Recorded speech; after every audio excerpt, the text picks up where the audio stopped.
श्रीमद् भागवतम स्कंद तृतीय अध्याय 26 प्रकृति के मूलभूत सिद्धांत श्लोक क्रमांक 34 भूतानां छिद्रदातृत्वं बहिरन्तम अंतरमेव च प्राणेन्द्रियात्मतृष्ण्यत्वं नभसो वृत्तिलक्षणम्। अनुवाद एवं तात्पर्य कृष्ण कृपा मूर्ति अभय चरणारविंद भक्ति वेदांत स्वामी श्रील प्रभुपाद जी के द्वारा अनुवाद। समस्त जीवों को उनके बाह्य तथा आंतरिक अस्तित्व के लिए अवकाश प्रदान करना, जैसे कि प्राणवायु, इंद्रिय एवं मन का कार्य क्षेत्र, ये आकाश तत्व के कार्य तथा लक्षण हैं। तात्पर्य: मन, इंद्रिय तथा प्राण शक्ति या जीवात्मा के रूप होते हैं, भले ही वे इन चर्म चक्षुओं से दिखाई ना पड़े। रूप का आधार आकाश है और आंतरिक रूप में यह शरीर के भीतर की नसों तथा प्राणवायु के संचरण के रूप में देखा जाता है। बाह्य रूप से इंद्रियों के अदृश्य रूप होते हैं। अदृश्य इंद्रियों की उत्पत्ति आकाश तत्व का बाह्य कर्म है और प्राणवायु तथा रक्त का संचार आंतरिक कार्य है। आकाश में सूक्ष्म रूपों के अस्तित्व की पुष्टि आधुनिक विज्ञान द्वारा टेलीविजन संप्रेषण के रूप में की गई है, जिसमें एक स्थान के रूपों या चित्रों को आकाश तत्व की क्रिया से दूसरे स्थान को प्रेषित किया जाता है। इसकी यहाँ अत्यंत सुंदर ढंग से व्याख्या की गई है। यह श्लोक महान वैज्ञानिक शोध कार्य के लिए महत्वपूर्ण आधार है, क्योंकि यह बताता है कि किस प्रकार आकाश तत्व से सूक्ष्म रूप उत्पन्न होते हैं, उनके गुण तथा कार्य क्या है और किस प्रकार सूक्ष्म रूप से वायु, अग्नि, जल तथा पृथ्वी जैसे मूर्त तत्वों का प्राकट्य होता है। चिंतन, अनुभव तथा इच्छा जैसे मानसिक या मनोवैज्ञानिक कार्य भी आकाश तत्व के धरातल में संपन्न होते हैं। भगवद गीता का यह कथन है कि मृत्यु के समय जैसी मानसिक स्थिति होती है, उसी के आधार पर अगला जन्म होता है। इसका भी इस श्लोक में सन्निवेश हुआ है। जो ही सूक्ष्म रूप से स्थूल तत्वों में विकास का या कल्मश का अवसर होता है कि आंतरिक मानसिक अस्तित्व मूर्त रूप में बदल जाते हैं। हरे कृष्णा। तो यहाँ पर हम शब्द के बारे में चर्चा कर रहे थे, ध्वनि, है ना, और उसके साथ साथ में इस श्लोक में आज आकाश, जो ईथर, अवकाश, उस तत्व के बारे में वर्णन किया गया है ना, कि कैसे क्रमशः जो सृष्टि है सूक्ष्म से स्थूल रूप में जाती है ना। सबसे पहले सूक्ष्म रूप होता है, गुण होते हैं, सतोगुण, रजोगुण, तमोगुण होते हैं, है ना। और जब उन गुणों में विचलन होता है तो अलग अलग गुणों के द्वारा अलग अलग तत्व उत्पन्न होते हैं।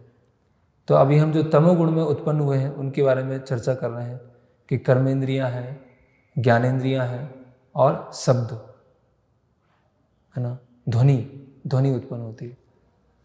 तो जो ध्वनि है उससे क्या आता है, जब उसका अगला रूप आता है तो उससे आकाश, अवकाश, जो स्थान है ना। तो कोई भी आगे चल के स्थूल वस्तु बनेगी तो उसको धारण करने के लिए कुछ अवकाश की आवश्यकता पड़ेगी, स्पेस की आवश्यकता पड़ेगी, है ना। अगर कहीं अवकाश नहीं है, आकाश ऐसा नहीं है, रिक्त स्थान नहीं है, तो जो वस्तुएं हैं उसको कहाँ भरा जाएगा। तो धीरे धीरे जैसे मन है, यहाँ तात्पर्य में समझा रहे हैं प्रभुपाद जी, जो मन है या बुद्धि है वो सूक्ष्म है ना, वो आकाश में स्थित है। और फिर मन के माध्यम से मन जैसा चिंतन करता है, मन जैसा मनन करता है, थिंकिंग, फीलिंग, विलिंग, उससे क्या होता है, फिर धीरे धीरे स्थूल इंद्रियां विकसित होना प्रारंभ होती है। तो सबसे महत्वपूर्ण जो इसमें है, जहाँ से ये सब प्रारंभ हो रहा है वो क्या है? शब्द से, है ना, ध्वनि से, है ना। जिस तरह से ध्वनि के माध्यम से पूरा भौतिक जगत का निर्माण हो रहा है, भौतिक सृष्टि का निर्माण हो रहा है, या किसी जीव के भौतिक बद्धता का निर्माण हो रहा है ना, भौतिक अस्तित्व का निर्माण हो रहा है, उसी तरह से ध्वनि के माध्यम से उसकी पूरे आध्यात्मिक अस्तित्व का निर्माण हो सकता है, उसके पूरे आध्यात्मिक जीवन का निर्माण हो सकता है, उसकी आध्यात्मिक प्रगति का निर्माण हो सकता है, आध्यात्मिक जगत का निर्माण हो सकता है। तो जिस तरह से ध्वनि में बहुत शक्ति है ना, जो शब्द है उसमें बहुत शक्ति है, तो शब्द के द्वारा पूरी सृष्टि बन रही है ना, सूक्ष्म के द्वारा धीरे धीरे स्थूल की तरफ बढ़ रहे हैं, और स्थूल की अलग अलग यहाँ पर जो गुणवत्ता है, क्वालिटीज़ हैं, वो बताई जा रही हैं। तो पिछले श्लोकों से हम देख रहे हैं, ध्वनि के बारे में सुन रहे हैं, तो ये जैसे अनावृत्ति शब्दात, है ना, कि अनावृत्ति शब्दात, कि आवृत्ति मतलब व्यक्ति जो है अज्ञानता से ढका हुआ है ना, उस आवरण को हटाना है तो उसको बोलते हैं अनावृत्ति। और वो अज्ञानता के आवरण से कैसे हटेगा? उस शब्द से हटेगा। तो इसीलिए वो वेदांत सूत्र का सूत्र है अनावृत्ति शब्दात। तो हर चीज़ क्या है? श्रवण से, हियरिंग से चालू होगी, है ना। तो प्रभुपाद जी अपने श्रीमद् भागवतम के तात्पर्य में समझाते हैं कि एक प्रभुपाद जी शब्द उपयोग करते हैं, इसका नाम है wrapped attention, hearing with wrapped attention. Wrapped attention मतलब तल्लीन होकर सुनना, है ना। तो उसमें सुत गोस्वामी और परीक्षित महाराज के बारे में बताते हैं कि कैसे परीक्षित महाराज ने 7 दिन तक कैसे तल्लीन होकर सुना, है ना। तो ये तल्लीन होकर जो सुनना है, रैप्ट अटेंशन है, वो कैसे विकसित की जाए, है ना। आजकल के समय में बहुत सारे अलग अलग बहुत सारे डिस्ट्रैक्शन हैं, तो हम किसी भी चीज़ पर बहुत समय फोकस नहीं कर पाते, केंद्रित नहीं हो पाते, है ना। वो केंद्रित क्यों नहीं हो पाते हैं, इसका भी प्रभुपाद जी अपने तात्पर्य में समझा रहे हैं कि व्यक्ति तब तक तल्लीन होकर नहीं सुन सकता है जब तक उसका मन शुद्ध ना हो, है ना। No one can give rapt attention who is not pure in mind. अगर मन में शुद्ध नहीं है तो वो तल्लीन होकर सुन नहीं पाएगा। और मन में कौन शुद्ध नहीं होगा? जिसकी क्रियाएं शुद्ध नहीं होंगी। No one can be pure in mind who is not pure in action. तो उसकी क्रियाएं शुद्ध नहीं है तो उसका मन शुद्ध नहीं होगा। और किसकी क्रियाएं शुद्ध नहीं होगी? जो आहार, निद्रा, भय और मैथुन की जो क्रिया है उसमें शुद्ध नहीं है ना। तो अगर हमारी जो नित्य क्रियाएं हैं, इसमें प्रभुपाद जी 4 बता रहे हैं कि आहार, निद्रा, भय, मैथुन, उसमें अगर हम शुद्ध नहीं हैं तो हमारी क्रियाएं शुद्ध नहीं होंगी। क्रियाएं शुद्ध नहीं है तो मन शुद्ध नहीं होगा, और मन शुद्ध नहीं है तो हम तल्लीन होकर सुन नहीं पाएंगे। ये पूरा एक साइकिल है। तो हम देख सकते हैं कि आजकल जो आजकल का जो समय है उसमें लोगों को बहुत सारी अलग अलग तरह की सूचनाएं बहुत पता है, अलग अलग तरह की इन्फॉर्मेशन बहुत पता है, लेकिन एक विषय के बारे में गहराई से बहुत कम लोगों को पता है। सब पूरा दुनिया का लेखा जोखा, यहाँ पे क्या चल रहा है, वहाँ पे क्या चल रहा है, यहाँ पे क्या चल रहा है, सब पता होगा, थोड़ा थोड़ा सबका पता है ना। लेकिन एक चीज़ के बारे में गहराई में जाकर पता लगाना या सीखना, वो क्या है, लोगों की धीरे धीरे आदत कम होती जा रही है। क्यों? क्योंकि किसी भी चीज़ की गहराई में जाते हैं, सीखते हैं, तो उसके लिए क्या चाहिए? थोड़ा मन केंद्रित होना चाहिए। और मन केंद्रित क्यों नहीं हो पा रहा है? क्योंकि हमारी जो हैबिट्स हैं, हमारी आदतें हैं, वो शुद्ध नहीं है, तो हम किसी चीज़ को लगातार सुन ही नहीं पाते, है ना। और ऐसी जैसे 11वें स्कंद में जो राजा पुरुरवा के बारे में आता है कि वो बताते हैं कि जब वो उर्वशी के साथ में थे तो उर्वशी के साथ में जब वो एंजॉय कर रहे थे तो समय धीरे धीरे निकला जा रहा था, है ना, और इतना समय निकल गया कि कई साल निकल गए। तो कैसे समय बीत जाता है वो पता नहीं चलता। समय अपनी स्थिति से, अपने गति से वो चल रहा है। तो उसी तरह से अगर हम ध्यानपूर्वक सुनने पे जोर नहीं देंगे या अपने आप को उस तरह से ढालेंगे नहीं, तो क्या है, ऐसे ही हमारा भक्ति में भी क्या है, समय धीरे धीरे निकल रहा है, निकलता जा रहा है। ऐसे ही कई महीने कई साल हो जाएंगे, लेकिन क्या है, हम भक्ति को अच्छी तरह से वो समझ नहीं पाएंगे, है ना। तो इसीलिए फिर प्रभुपाद जी उसी के तात्पर्य में लिखते हैं कि केवल सुनना ही अपने आप में पर्याप्त नहीं है। Simple hearing is not all. केवल सुनना अपने आप पर्याप्त नहीं है। जो हम सुन रहे हैं उसको ध्यानपूर्वक सुनकर उसको साक्षात्कार करना। Simple hearing is not all, one must realise the text with proper attention. तो ध्यानपूर्वक जो सुना है उसको रियलाइज करना, है ना। तो यहाँ पर एक निविष्ट शब्द उपयोग किया गया है, जहाँ पर शुद्ध गोस्वामी ने भागवतम को, भागवतम का जो रसमय कथा है, अपने कानों से सुनी। तो ये भागवतम को सुनने की सही विधि है। तो one should hear with wrapped attention from the real person. जब कोई वास्तविक भगवान के प्रतिनिधि से सावधानी पूर्वक, ध्यान पूर्वक सुनता है तो क्या होता है, उसका रिजल्ट क्या होता है, वो भी प्रभुपाद जी बता रहे हैं। तो जब कोई ऐसे तल्लीन होकर सुनता है तो क्या होगा, वो तुरंत भागवतम के प्रत्येक पृष्ठ में भगवान की उपस्थिति को अनुभव कर सकता है। भागवतम के प्रत्येक पृष्ठ में उसको भगवान की अनुभूति अनुभव होगी, अगर वो ध्यानपूर्वक सही तरह से सुनता है ना। तो ये प्रभुपाद जी यथाधीतम यथामति, है ना, उस श्लोक उसको समझा रहे हैं, है ना।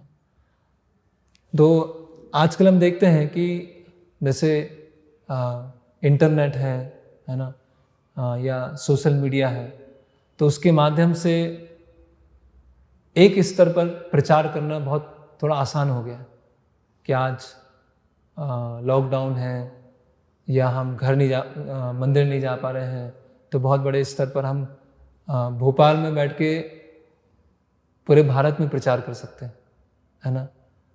और ऐसे लोग जुड़ते भी हैं, है ना, कि प्रवचन दिया और प्रवचन देने के बाद लोगों ने सुना, है ना। तो बहुत बड़े स्तर पर हम ऐसी जगह पहुंच सकते हैं जहां पर पहुंचना बहुत मुश्किल था। लोग अपने घर बैठकर हरि कथा सुन सकते हैं, भागवतम है, भगवद गीता है, कोर्स है, अटेंड कर सकते हैं। तो एक ये फायदा है ना। लेकिन उसकी वजह से क्या हो रहा है, फायदा तो थोड़ा है, लेकिन उसकी वजह से क्या हो रहा है, लोग सुनने में क्या होते हैं, बहुत कैजुअल होते हैं, ध्यानपूर्वक नहीं सुनते हैं, है ना। जैसे फेसबुक है या लेक्चर्स हैं, है ना, तो कोई लेटे लेटे सुन रहे हैं, लेटे हुए हैं सुन रहे हैं, खाते हुए सुन रहे हैं, प्रसाद चल रहा है और ऐसे देख रहे हैं, तो वो सुनना नहीं है, वो बस ऐसे ही, है ना, एक कैजुअल लिसनर जैसे हैं, है ना। अभी वो अलग बात है कि हम कुछ ऐसी नित्य क्रियाएं कर रहे हैं जहाँ पर हम वो करते हुए हमें टाइम को बचाना है, लेक्चर सुनना है, तो ठीक है। लेकिन हमारी धीरे धीरे आदत ही ऐसी बन जाती है कि हम लेक्चर कैसे सुनते हैं कि बहुत सारे अन्य कार्य करते हुए लेक्चर सुनते हैं, तो उससे क्या है, बहुत सारा डिस्ट्रैक्शन आ जाता है। और सबसे बड़ी बात क्या है कि एक चीज़ को लंबे समय तक सुनना, उसकी आदत धीरे धीरे कम होती जा रही। कुछ 10 मिनट का होगा, 15 मिनट का होगा, 20 मिनट का होगा, तो सुनने में बहुत अच्छा लगता है। वो 1 घंटे का होगा, 1.5 घंटे का होगा, तो कोई नहीं सुनेगा, है ना। तो हम जो सुनने की प्रवृत्ति है उसको लोगों तक फैलाना चाहते हैं, लेकिन लोग क्या है, बहुत क्या हो गए हैं, रेस्टलेस मतलब अशांत, बहुत ज़्यादा अशांत। कोई भी चीज़ को 10 मिनट से ज़्यादा या 15 मिनट से ज़्यादा देख ही नहीं सकते, है ना, क्योंकि वो इंटरनेट के माध्यम से, सोशल मीडिया के माध्यम से हमारे ब्रेन को क्या है, कंट्रोल करने का प्रयास किया जा रहा है ना। हमारे जो दिमाग है उसको पूरा अपने, उसके लिए एक एक्सपेरिमेंट किया गया जिसका नाम था प्रिजन एक्सपेरिमेंट। जैसे कैदी होता है, कैदी को बांध देते हैं, उसी तरह से सोशल मीडिया और इंटरनेट ने क्या है, लोगों को कैदी बना दिया, है ना। बार बार फ़ोन का स्टेटस चेक करना, अपना स्टेटस डालना, ये बहुत कॉमन हो गया। ऐसा हमें लगता है कि हम उस फ़ोन को, सोशल मीडिया को उपयोग कर रहे हैं जिससे हमारी लोगों तक पहुंच दूर दूर तक पहुंच रही है, लेकिन ऐसा नहीं है। हम वास्तव में उससे और ज़्यादा बनते जा रहे हैं, है ना। ऐसा एक प्रयोग किया गया जिसमें एक काल्पनिक ऐप बनाया गया, सोशल मीडिया ऐप बनाया गया, है ना। और उसमें बच्चे जो थे 13 साल से 19 साल के बच्चे थे, उनको उपयोग करने दिया गया। तो जब वो ऐप उपयोग कर रहे थे तो कृत्रिम रूप से उनकी फ़ोटो पर बहुत सारे अलग अलग तरह के कमेंट्स आए, लाइक्स आए कि आपने जो फ़ोटो डाली है अपने ऐप पर वो इतने लोगों को पसंद है ना। तो उसकी वजह से क्या हो गया, उनका जो दिमाग का कोई केंद्र है वो ज़्यादा एक्टिव हो गया। तो उसकी वजह से उनका इंटरनेट के प्रति लत बढ़ती गई, एडिक्शन बढ़ता गया। अभी वो उसके बिना रह ही नहीं सकते कि उनको अपना कुछ फ़ोटो डालना है, और जो फ़ोटो डालना है तो उसके ऊपर कितने लोगों ने पसंद किया उसको, कितने लोगों ने उसको देखा। तो वो क्या है, जैसे व्यक्ति शराब पीता जाता है और उसका ब्रेन इस तरह से हो जाता है कि अभी वो उसके बिना रह नहीं सकता। तो जब किसी वस्तु की ऐसे शराब की लत लगती है तो उसकी वजह से दिमाग का कुछ केंद्र है वो क्या हो जाते हैं, मतलब डल हो जाते हैं। तो उसी तरह से ये जो सोशल मीडिया है हमारे दिमाग के कुछ केंद्रों को इस तरह से डल बनाता जा रहा है, जिससे हमें दूर सोचने की क्षमता चली गई है। हम दूर नहीं सोच पाते, तुरंत अभी क्या है, स्टेटस मतलब क्या, अभी क्या चल रहा है, इस समय क्या है, इस समय क्या है। तो धीरे धीरे क्या है, वो हम उससे बनते जा रहे हैं। ऐसे बहुत सारे उससे नुकसान हो रहे हैं, है ना। और सबसे बड़ा नुकसान तो यही है कि एक तरफ जो हरि कथा है, भगवान की कथा है, उसका प्रचार प्रसार हो रहा है, लेकिन दूसरी तरफ क्या हो रहा है कि कुछ सुनने की उनकी जो क्षमता है, लंबे समय तक सुनने की क्षमता है, वो ही चली गई है। हम देखते हैं कि ट्रेडिशनली सुबह शाम लोग कथा सुनते थे, रामायण होती थी शाम को, महाभारत होती थी, लोग बैठते थे और लंबे समय तक सुनते थे, है ना। 1 घंटे 1.5 घंटे ऐसे चलती थी। भक्ति सिद्धांत सरस्वती ठाकुर 2 घंटे का लेक्चर, 3 घंटे का लेक्चर, ऐसे लेक्चर चलते थे और सुनते थे लोग। अभी ऐसा नहीं कि अरे उस समय तो फ्री होते थे, अभी तो इतने सारे काम हैं, जो फ्री है वो सुन सकता है, इतने सारे हमको काम करना है। काम नहीं करना है, बस सोशल मीडिया बिजी रहना है। ज़्यादातर लोगों का जो समय वेस्ट होता है, समय खराब हो रहा है, वो फ़ोन पे ही हो रहा है। और फिर बोलते हैं समय नहीं हमारे पास, ऐसा नहीं। तो वो जो ट्रेडिशनल हैबिट था कि बैठ के सुनना, है ना, भागवतम सुनना, रामायण सुनना, तो वो सुन के क्या है उसको हम एब्जॉर्ब कर पाते थे, यथा धीतम यथा मति, है ना। जैसे यहाँ सुध गोस्वामी का उदाहरण बताया। तो उससे क्या होगा, सुनने के माध्यम से क्या होगा, है ना, श्रवण कीर्तन स्मरण वो सब प्रक्रिया चालू हो जाएंगी। नहीं तो क्या है, वो उसमें जैसे छोटा छोटा हम कुछ सुनते हैं, 10 मिनट का सुनते हैं, 15 मिनट का सुनते हैं, 20 मिनट का सुनते हैं, तो उसमें क्या होता है, एक एक रोमांच होता है, इसमें एक एक्साइटमेंट होता है कि हाँ अच्छा नया क्या है, न्यू क्या है, कुछ नया देखना है ना। इसीलिए जब हम ये इंटरनेट पे घूमते हैं तो उसमें क्या होता है, बहुत सारे ऐड आते रहते हैं, बहुत सारे ऐड आते रहते हैं। और ये जो इंटरनेट इतना खतरनाक चीज़ है ना, कि व्यक्ति इस समय पर क्या कर रहा है, इस समय पर उसने क्या सर्च किया, इस समय पर उसने क्या देखा, वो सब क्या है, उसका वो इन्फॉर्मेशन लेता जाता है, लेता जाता है, लेता जाता है, लेता जाता है। और फिर व्यक्ति समझ जाता है कि ये किस तरह का व्यक्ति, इंटरनेट समझ जाता है कि ये किस तरह का व्यक्ति है, इसको क्या अच्छा लगता है, क्या अच्छा नहीं लगता है, इस समय पर क्या देखता है, इस समय पर क्या देखता है। तो पूरा क्या है, वो जो पर्सनैलिटी है उसको जान जाता है और फिर उसी तरह के ऐड देना, उसी तरह के वीडियोस दिखाना। तो हम पूरी तरह से क्या हो जाते हैं, जिसको बोलते हैं अटेंशन डेफिशिएंसी सिंड्रोम। पूरा हमारा ध्यान पूरी तरह से खत्म हो जाता है। और जैसे ही ध्यान खत्म हो जाता है तो व्यक्तियों को कंट्रोल करना आसान है। अगर आप किसी चीज़ पर ध्यानपूर्वक सुन रहे हैं और उसकी गहराई में जा रहे हैं तो आप समझ पाएंगे क्या सही है क्या गलत है। लेकिन आपका दिमाग ही ऐसा कर दिया है, इतनी सारी चीज़ें दिखा दिखा के, इतने सारे वीडियोस दिखा दिखा के, अलग अलग चीज़ दिखा के, अभी आप सोच ही नहीं सकते हैं।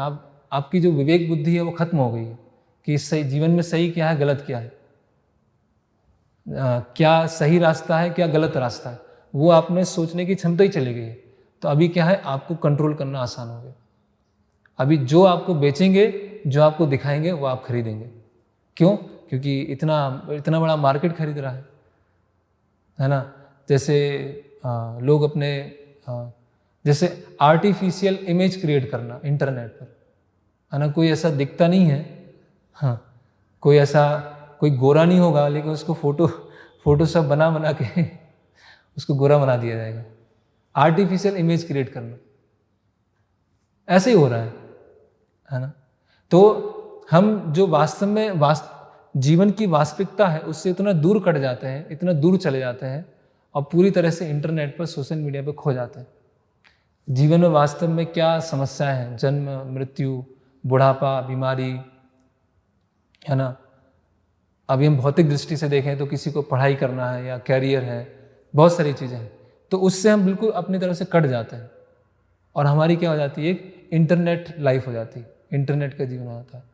जो फेसबुक पे हमारे मित्र हैं वही मित्र हैं, जो व्हाट्सएप पे हम दूसरों को देख रहे हैं या खुद को हम अपने को प्रस्तुत कर रहे हैं, वही हमको लगता है कि यही जीवन चल रहा है ना। तो वो जो श्लोक बताया गया है, बुद्धि नाशात् प्रणश्यति, है ना। ध्यायतो विषयात् पुंसा संगस्ते सुपजायते, संगात् संजायते कामा, कामा क्रोधो विजायते, क्रोधो भवति सम्मोहा, सम्मोहात् स्मृति विभ्रम, स्मृति भ्रंशात् बुद्धि नाशो, बुद्धि नाशात् प्रणश्यति। तो ये पूरा इंटरनेट पे यही हो रहा है, बुद्धि नाशात् प्रणश्यति, है ना। उनको क्योंकि शास्त्र को समझने के लिए क्या चाहिए, सूक्ष्म बुद्धि चाहिए। जैसे प्रभुपाद जी कई जगह लिखते हैं फाइनल टिश्यूज ऑफ ब्रेन। जैसे दूध पीते हैं, गाय का दूध पीते हैं, तो हमारे जो मस्तिष्क के सूक्ष्म तंतु विकसित होते हैं, और मस्तिष्क के जब सूक्ष्म तंतु विकसित होते हैं तो उससे हम आध्यात्मिक विषयों को समझ पाते हैं, है ना। तो अगर हम ऐसी चीज़ों में हैं जिसमें पूरी तरह से इंटरनेट है, सोशल मीडिया, उसमें पूरी तरह से डूबे हुए हैं, तो हमारे जो मस्तिष्क के सूक्ष्म तंतु हैं विकसित नहीं हो पाएंगे। इसीलिए हम देखते हैं कि थोड़ा सा कुछ फिलॉसफी के बारे में चर्चा होती है, कोई विषय के बारे में गहराई से चर्चा होती है, तो इंटरेस्ट चला जाता है, उबासी चालू हो गई, नींद आना चालू हो गई। क्यों? क्योंकि एक चीज़ पे हम उसको सोच ही नहीं पा रहे, है ना। तो हमें इस तरह से क्या है, पूरा उसका हमें कल पुर्जा बनाया जा रहा है, हमें पूरा कंट्रोल में रखा जा रहा है। तो इसीलिए इस चीज़ पे हमें बहुत ध्यान देना है, और इसको बार बार भागवतम में अलग अलग जगह समझाया गया है। और ख़ासकर ये जो दो पिछले हमने तात्पर्य पढ़े वो बहुत महत्वपूर्ण है ना। उसमें बार बार श्रवण के ऊपर, और श्रवण की भी, है ना, हियरिंग कितना इम्पोर्टेंट है, क्योंकि हियरिंग से ही सब कुछ होने वाला है। जैसे भागवत में बताया, श्रोतव्यानि नीनाजेंद्र नृणाम संति सहस्त्रसा, कि सुनने के लिए, कहने के लिए बहुत सारे विषय हैं, है ना। लोग दिन भर कुछ ना कुछ सुन रहे हैं, कुछ ना कुछ बोल रहे हैं, है ना। आजकल जैसे एक मॉडर्न जो है कि जैसे हम साथ में 5-6 भक्त बैठे हैं और कोई बहुत कुछ नए भी हैं, उसमें 1-2 पुराने भी हैं, तो उसमें कुछ विषय पर चर्चा करते हैं और पूछते हैं कि आपका क्या मत है, आप बताइए इसके बारे में, आपका क्या मत है। हमने प्रभुपाद जी की बुक का एक पैराग्राफ है, एक पेज पढ़ा और फिर पूछा आपका इसमें क्या मत है।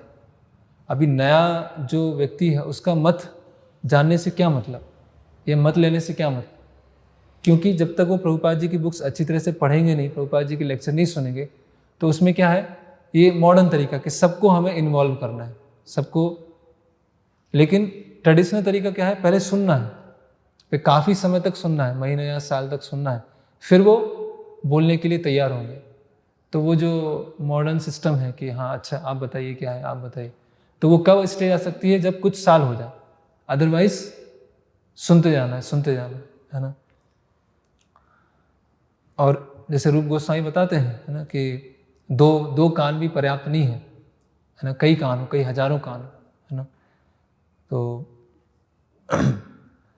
इस तरह से और क्या क्या समस्याएं होती हैं जब इस तरह से हम और केवल ये कि भक्ति के क्षेत्र में नहीं है, भक्ति के क्षेत्र में तो जब सुनने की आदत नहीं होगी, है ना।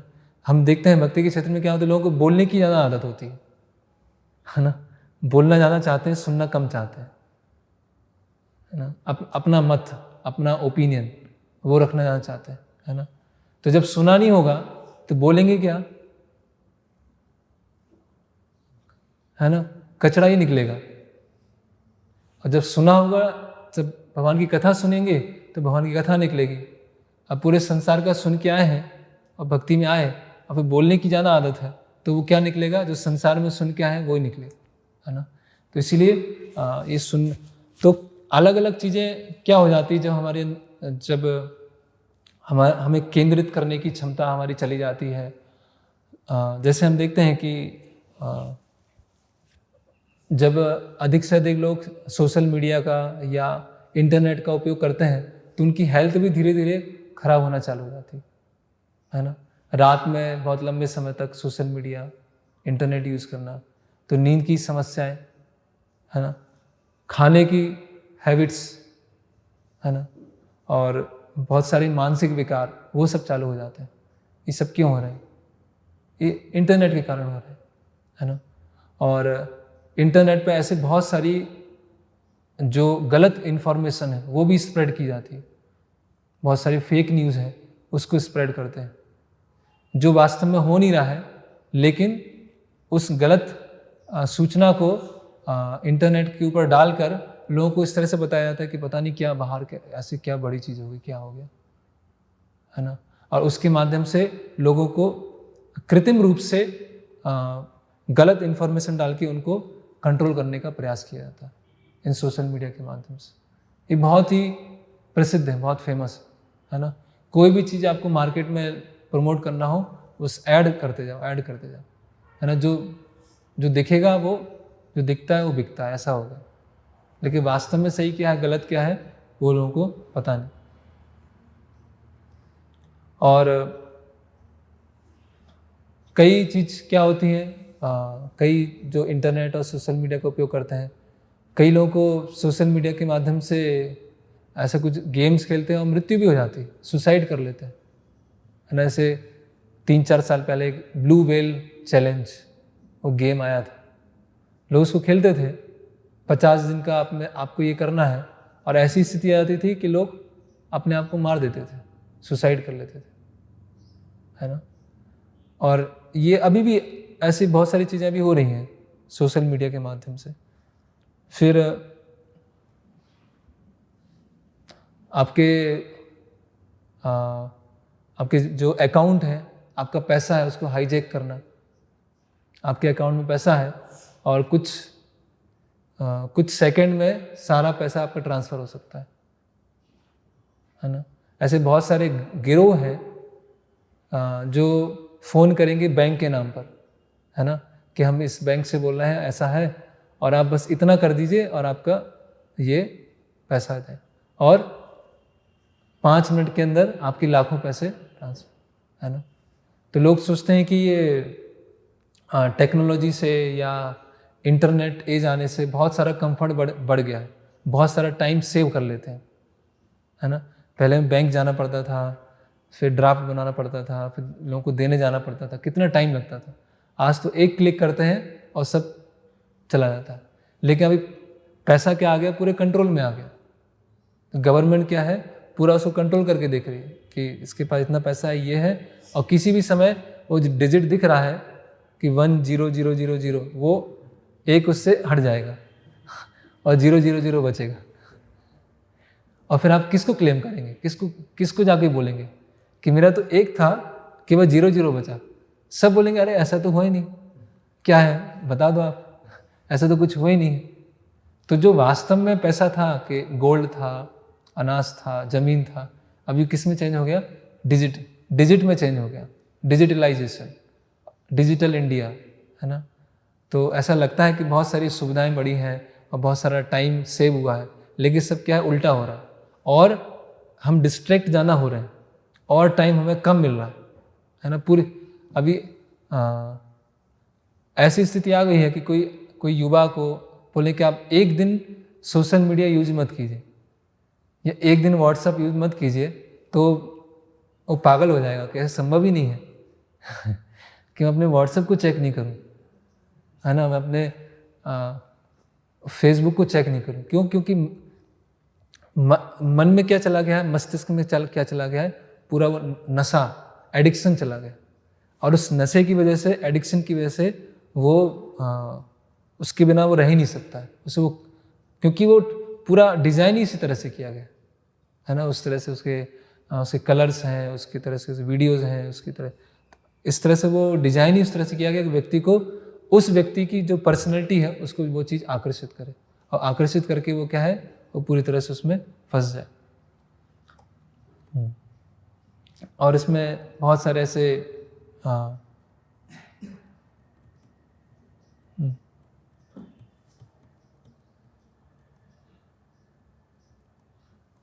और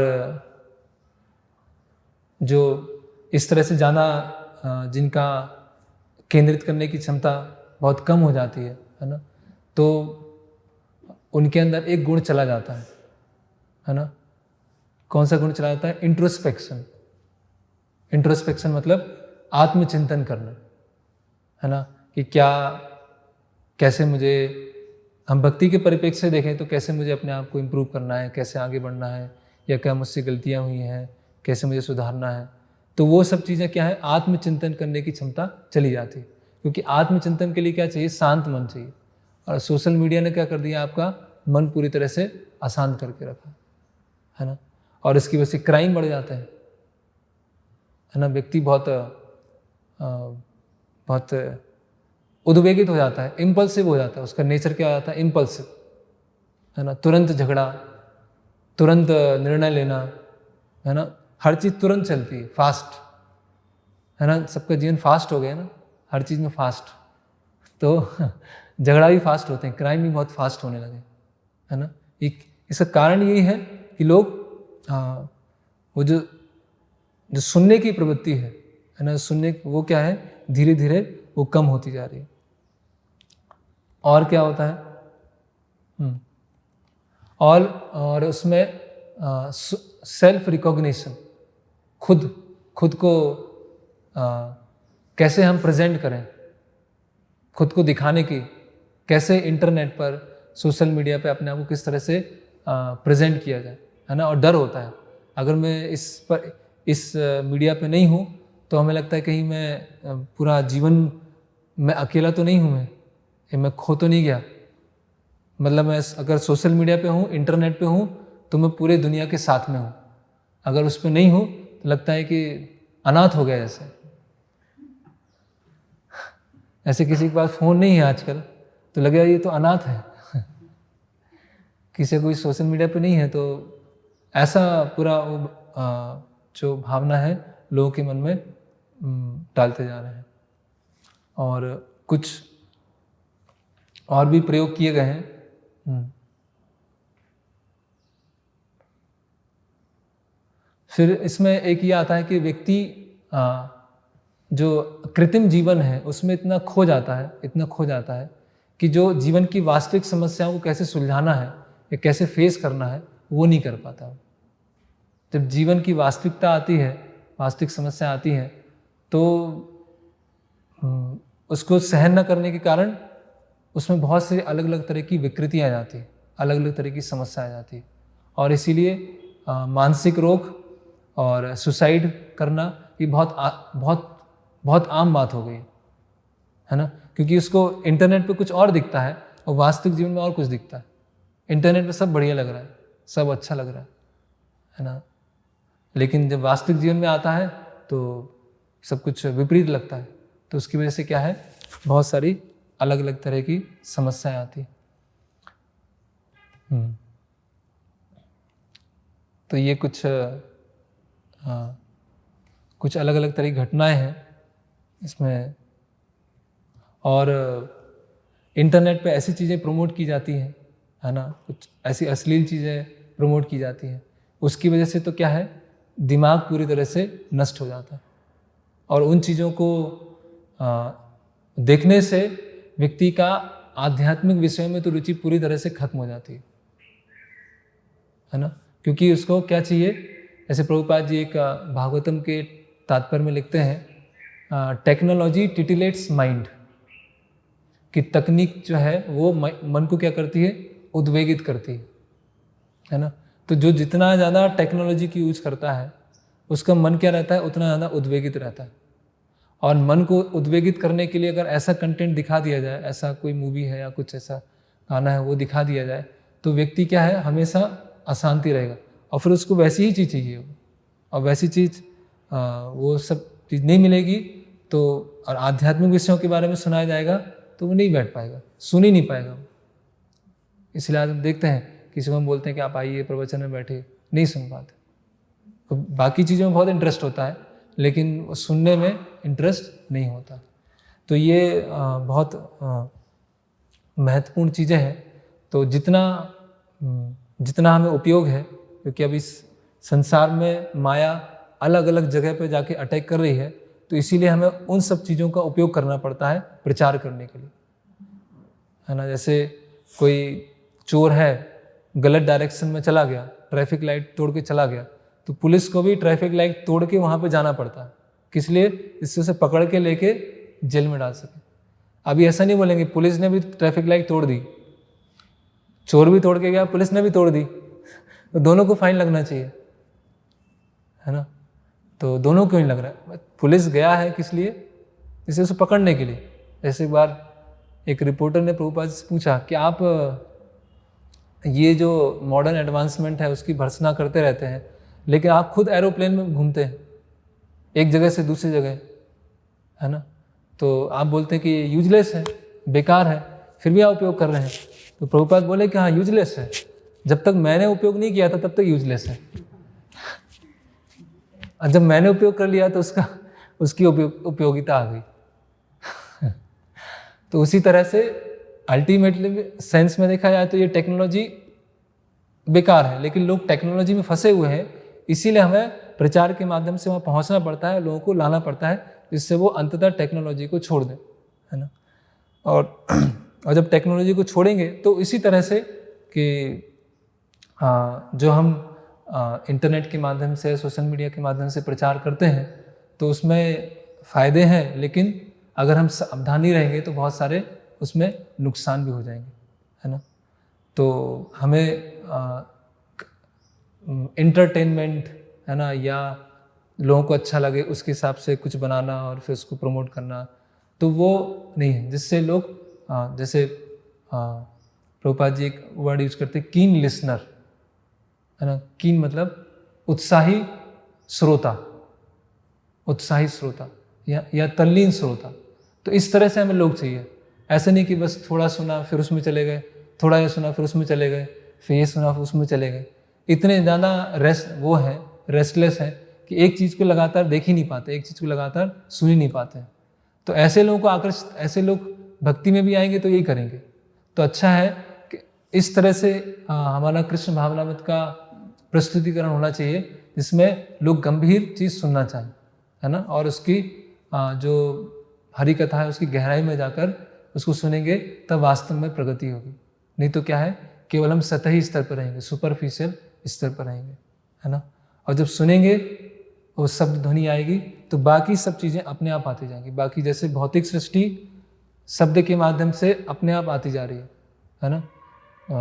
पृथ्वी, जल, अग्नि, वायु, आकाश सबका निर्माण हो रहा है, कर्म इंद्रियाँ, ज्ञान इंद्रियाँ सबका निर्माण हो रहा है। उसी तरह से शब्द के माध्यम से धीरे धीरे आध्यात्मिक शरीर, स्पिरिचुअल बॉडी का भी, जैसे एक भक्ति विनोद ठाकुर का सॉन्ग है हरि नाम के ऊपर कि हरि नाम कर रहे हैं, हरि नाम सुन रहे हैं, तो सुनने के माध्यम से धीरे धीरे आत्मा के ऊपर जो अज्ञानता की परत है वो हटती जा रही है ना।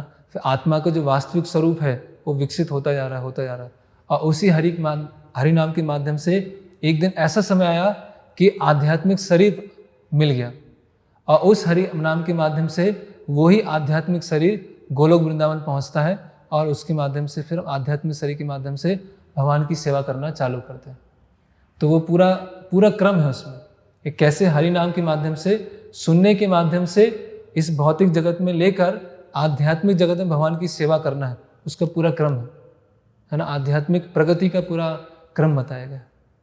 तो इसलिए श्रवण और जो शब्द है वो बहुत महत्वपूर्ण है। हरे कृष्णा। शिल प्रभुपाद की जय। श्रीमद् भागवतम की जय।